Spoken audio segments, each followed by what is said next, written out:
اس عقیدے کے ساتھ ہاتھ دکھا کر نجومی سے قسمت کا حال پوچھا کہ جو وہ بتائے گا وہ قطعاً یقیناً حق ہوگا کہ ہمارے معاشرے کے جو انتہائی نکمے لوگ ہوتے ہیں کسی کام کے نہیں، کام کے نہ کاج کے، دشمن اناج کے عظیم صاحب ہیں، سلام وعلیکم السلام ورحمۃ اللہ۔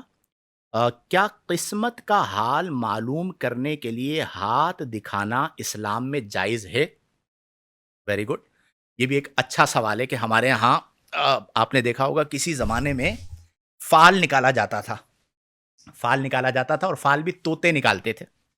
کل ہی جنیجو جو ہے وہ بڑا ڈھونڈ ڈھانڈ کے میرے بچوں کے لیے طوطا خرید کے لے کر آیا، دو دو چکر لگائے، ابھی مجھے یاد آ گیا۔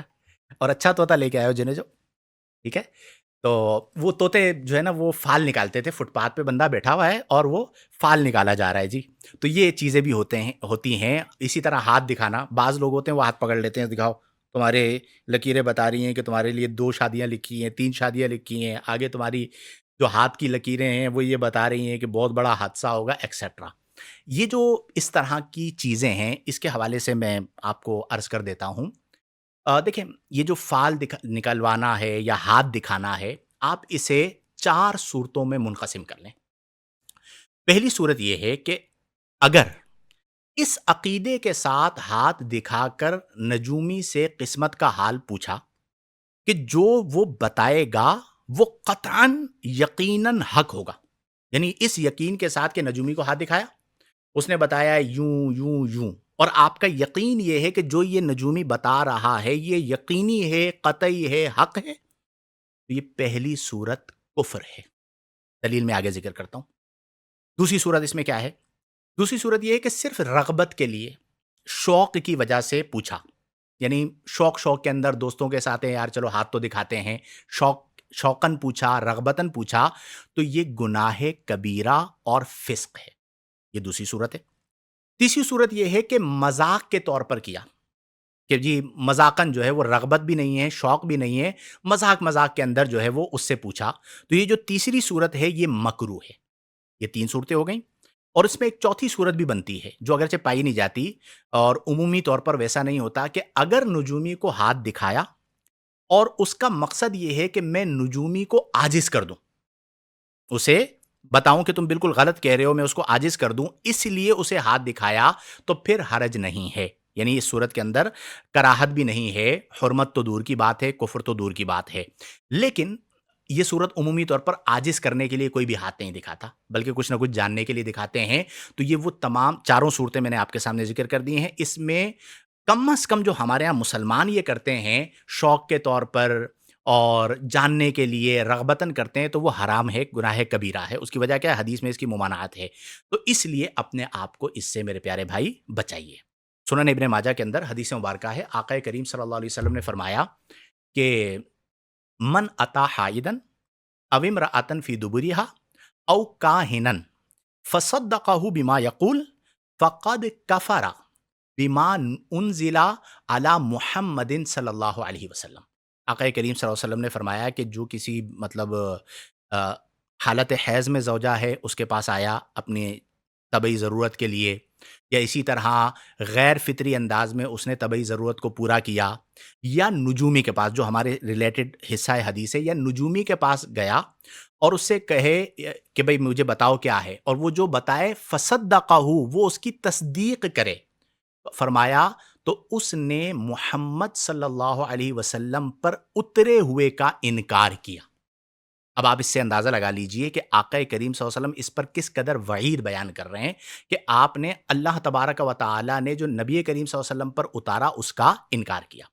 اس سے ریلیٹڈ اعلیٰ حضرت فاضل بریلی رحمہ اللہ فتاوی رضویہ میں آپ کا ایک فتویٰ موجود ہے، میں اس کا بھی حوالہ دے دوں، 21ویں جلد میں ہے۔ آپ فرماتے ہیں کہ کاہنوں اور جوتشیوں سے ہاتھ دکھا کر تقدیر کا بھلا برا دریافت کرنا اگر بطور اعتقاد ہو، یعنی جو یہ بتائیں حق ہے، تو فرمایا کفر خالص ہے۔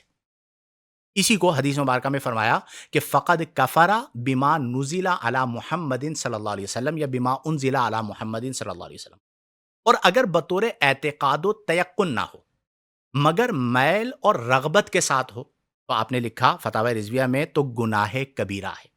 اسی کو حدیث میں فرمایا کہ لم یقبل اللہ لہو صلاۃ اربعین صباحً، یعنی اللہ تعالیٰ ایسے بندے کی 40 دن تک نماز قبول نہیں فرمائے گا. اور فرمایا اگر ہزل اور استہزاء ہو تو عبث و مکرو اور حماقت ہے. ہاں اگر بقصد تعجیز ہو، یعنی اس کو عاجز کرنا مقصود ہو، اعلیٰ حضرت نے فرمایا تو حرج نہیں. اور قصد تعجیز تو ہمارے یہاں پایا نہیں جاتا. جو ہاتھ لے کر جاتا ہے اس کا اپنا مقصد ہوتا ہے کہ بھئی مجھے کچھ پتہ چل جائے. اور یہ عمومی طور پر ہمارے معاشرے کے لب لباب یہ ہوا، میں اس پر بات کرتا ہوں، لب لباب یہ ہوا کہ میرے بھائی یہ ہاتھ دکھانا جائز نہیں ہے. ہفتہ کیسے گزرے گا یہ اس کی کوئی حیثیت ہمارے دین میں نہیں ہے. لب لباب یہ ہوا جو میں خلاصتاً بات بتانا چاہ رہا تھا کہ ہمارے معاشرے کے جو انتہائی نکمے لوگ ہوتے ہیں نا، کسی کام کے نہیں، کام کے نہ کاج کے، دشمن اناج کے، میں گھر سے نکلتے ہی نہیں، وہ آخر میں اپنی تسلی قلبی کے لیے ایسے لوگوں کے پاس جاتے ہیں. تو ہمارا توکل اللہ کی ذات پر ہونا چاہیے. ورنہ آپ یقین کیجئے اس طرح کے جو جوتشی اور نجومی اور مستقبل کا حال بتانے والے اب تو جاہل عاملین ایک پورا شعبہ بن گیا ہے. میں جو ہے عالم ہوتے تھے، مفتی ہوتے تھے، شیخ الحدیث ہوتے تھے، اب نئے آ گئے جی کون ہے؟ عامل.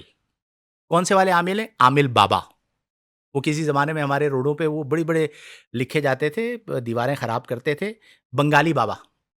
ٹھیک ہے، بنگال کا کالا جادو. اب لگی رہے، پھر جو توہم پرست لوگ ہیں وہ ان کے پیچھے لگے رہے.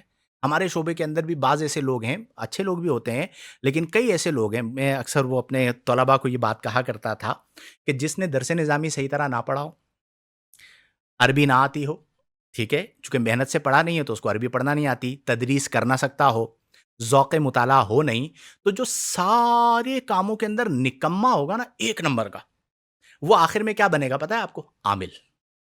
اس کو پتہ ہے دکان چلنی ہے. خواتین زندہ باد ماشاءاللہ، اور کما کما کے لا رہے ہوں گے، اور وہ جا کے ان کی قمیصوں پہ جو ہے نا وہ ناپ کروا رہی ہوں گی کہ میرے شوہر کے اوپر کالا جادو کروا دیا، پیلا جادو کروا لیا، نیلا جادو کروا دیا، معذرت کے ساتھ. تو جو کہیں پہ بھی نہیں چلتا، جہاں کا جو نکما ہوگا نا، جس نے کہیں پہ کوئی محنت نہیں کی ہوگی، وہ آخر میں عامل بن جائے گا. اسے پتہ چلے گا یہ بے وقوف قوم ہے اور اس کو بے وقوف بنانا آسان ہے، اس سے بڑا پیسہ آئے گا، دنیا حاصل کرتے ہیں. تو ہمارے دین میں اس طرح کی کوئی چیز نہیں ہے کہ مستقبل کے بارے میں بتایا جائے. اللہ کریم نے قرآن کریم فرقان حمید میں فرمایا کہ وَمَن يَتَوَكَّلْ عَلَى اللَّهِ فَهُوَ حَسْبُهُ، جو اللہ تبارک و تعالی پر توکل کرتا ہے، فَهُوَ حَسْبُهُ، تو اللہ تبارک و تعالی اسے کافی ہوتا ہے. امید ہے آپ اس بات کو سمجھ گئے ہوں گے. اللہ تبارک و تعالی ہم تمام کو توفیق عمل عطا فرمائے.